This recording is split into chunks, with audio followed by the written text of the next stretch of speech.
Charles, let's get to you. What was your first make or break season? I went with Panthers quarterback Bryce Young.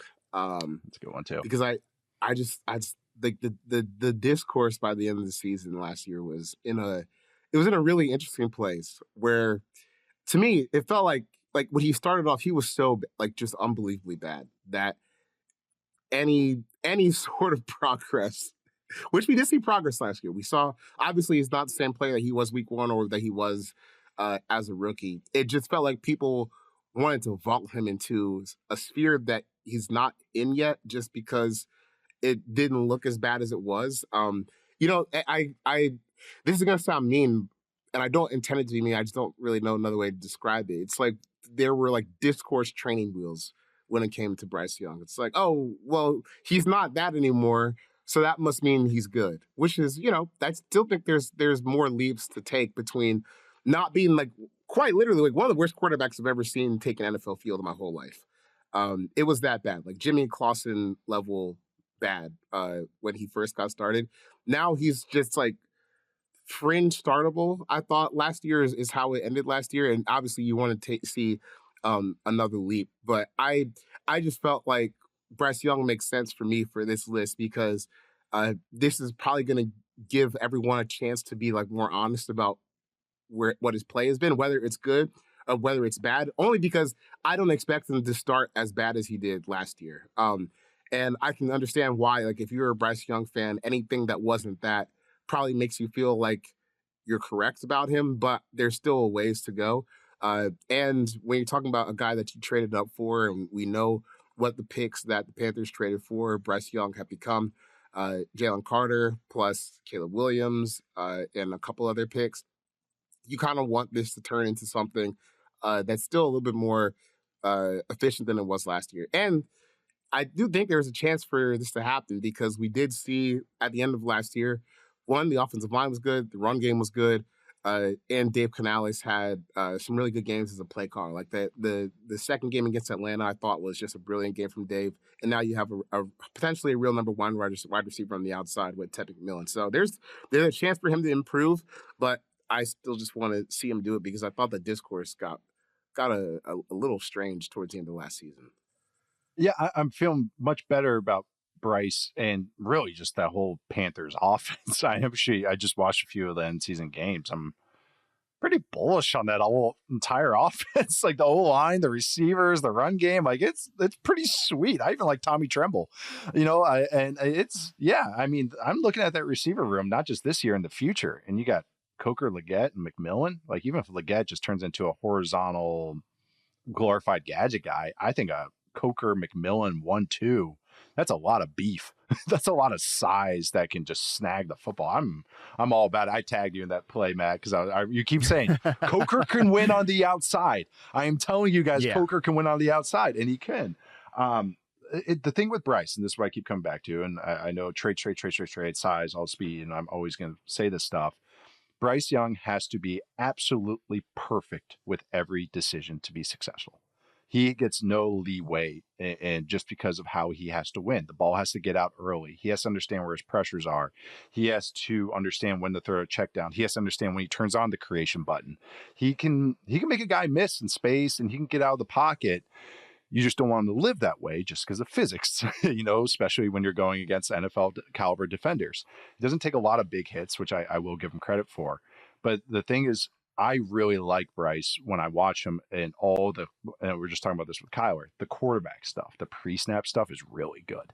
He's really good with protections. Joe Gilbert, the offensive line coach, I'm sure has helped. But man, and this is what I heard about Bryce Young since college. Bill O'Brien raved about this, that he was the best. This was the line I heard from 7 different scouts, and I was starting to roll my eyes after a while. Bryce Young is the best, has the best handle of offensive football of any quarterback that Bill O'Brien's been around other than Tom Brady. And that was the thing. I was like, oh, that's pretty cool to hear. Can he grow 4 inches? Like that was kind of where I came back to. I was like, well, let's get to that point. But that's how he has to win. I watched him. He did get a lot better. It is getting a lot calmer. I think Canales did a great job working with him and going like, you're good at these throws. Let's do these throws. And he's willing to rip some throws when he's feeling confident in it. And we're seeing more confidence. So it's like, I'm with you, Charles, where I'm bullish on it and there was improvement, but I also want to be realistic of what that cap is to it and what it actually is. So I think this is a good one. I think it just has to be a full season of this. Are you a locked in top 18, top 20 quarterback? Like without a doubt, that's the goal for Bryce Young this year. There shouldn't just be any doubt about it whatsoever, because I think just is what's going on in Carolina, especially with the rest of the offense. Matt, what are your thoughts on Bryce Young and just the Panthers ecosystem too? Yeah, I mean, really high on the ecosystem. I share a lot of the same thoughts that you do. Like, that's deep receiver room if McMillan is who we think he is. I think I mentioned this on a different show, but I wrote up the top 10 yards per route run against man coverage receivers. The Panthers have 2 guys on that list. It's Coker, and it's also Adam Thielen, who still was playing pretty good football for them last year. So, like, they have 4 guys I want to see in the mix here between McMillan, Leggett, Thielen, and Coker. And they also, they have Hunter Renfrow in camp. We'll see if he can make the roster. They have some intriguing like tight ends there, and the backfield is pretty deep. Like, not only did they sign Rico Dowdle to go alongside it with Chuba Hubbard, they also drafted ETN as well. So I think the ecosystem, like, that's why I actually thought about putting him on my list, Bryce Young, because I don't think there's going to be unless McMillan just isn't the guy that we think he is. There is that, like, people could at the end of the year, like, oh, they got him around one receiver, and like McMillan's not playing to that level. I think he will play to that level. Because of that, I just don't think there's going to be a lot of excuses for him if he's not a consistent, like you said, top half of the league quarterback throughout the course of the season. And really, unlike the discussion that at least I was thinking about with Kyler and the Cardinals coaching staff, where I don't know that even if Kyler is, I think, above average quarterback, or at least like right around that sort of midline in terms of starters, I don't know that he necessarily is good at what this coaching staff wants to do. I'm very confident that Bryce Young at his best is the type of quarterback that Dave Canales wants running his offense. Right. He has a great handle of it all. It's just such a hard discussion with me. Like, I really respect his mental IQ and awareness and everything. And it's just like, I think they just got to keep trimming the fat of what it is. But you're right. Canales is really good.